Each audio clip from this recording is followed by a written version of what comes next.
अस्सलाम वालेकुम जी दोस्तों, 350 रुपये पर जनाब डील लगा दी है। 350 रुपये पर पहली मादी जी दोस्तों। दूसरी गलवी पट्टी जनाब सही है।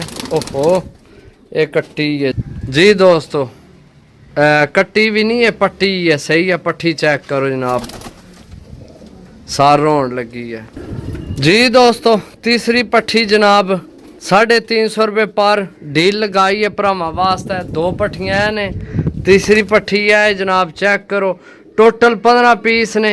जिस भरा लैने होवन 0325 52 40 630 0325 52 40 630 जी दोस्तों। फिर कसूरी पट्टी जनाब, ना कोई लियावेगा ना कोई देगा। 350 रुपये 350 रुपये पर जनाब डील लग गई है जी दोस्तों। फिर सियालकोटी पट्टी जनाब 350 रुपये पर, ना कोई लियावेगा ना कोई देवेगा। 350 रुपये पर, 350 350 350 350 जनाब। चल भाई उधर ए हो गया ने 5, टोटल 15 पीस ने। 350 रुपये पर, 350 350 जी दोस्तों माशाल्लाह। 350 ना कोई लियावेगा। अमृतसरियां विचों कबूतर बने माशाल्लाह, गलवाजा कबूतर अमृतसरियां विचों बने माशाल्लाह। ना कोई लियावेगा ना कोई देवेगा। 350 350 जी दोस्तों। 350 रुपये पर पिपला लिया जो बनी है। एक अख होर कर गई है, एक होर कर गई है। प्रमोद है जनाब, ए चेक करो पट्ठी, तुसी चेक करो प्रमोद पट्ठी जनाब। 350 रुपये पर। वाह वाह, मौजा मौजा जी दोस्तों। सेबे वाली मादी जनाब चेक करो माशाल्लाह।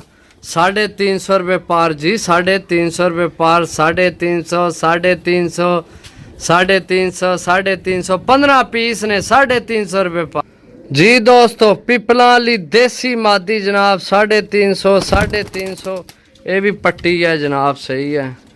ए चेक करो 350 जी दोस्तों। जोड़िया वाला कबूतर जनाब 350 350। इसकी ना हल्का जा पैर ही ना माड़ा जा दर्द निकल गया सामने ना, चेक करे ना। हूँ तो थोड़ा फिर ठीक है, अगर नीली पैर कौन सी लाना पे, हूँ काफ़ी बेहतर है अगे नालों। हल्का जा ना दर्द निकल गया जी दोस्तों। फिर मादी जनाब पट्ठी यंग सही है। 350 ना कोई लियावेगा ना कोई देवेगा, ना कोई लियावेगा ना कोई देगा। 350 जी दोस्तों। फिर मादी जनाब 350 रुपये पर जनाब, नवे परां विच है। ए चेक करो 350 रुपये पर जी दोस्तों। एक और पिलखा बच्चे नाल, एक है पिलखा बच्चे सही है। बाकी सारे ओले उड़न वाले ने। 350 होना। कबूतर बाहर निकल आए यार, तो विच मिक्स हो गए, सही है। विच कबूतर मिक्स हो गए। 350 रुपये पर है। मैं लगाए ने विच जड़े न उड़न वाले आ। पट्ठी हो गई, वो अगे हो गई, उस तो अगे हो गए, वो दो खलोते हैं, सही है।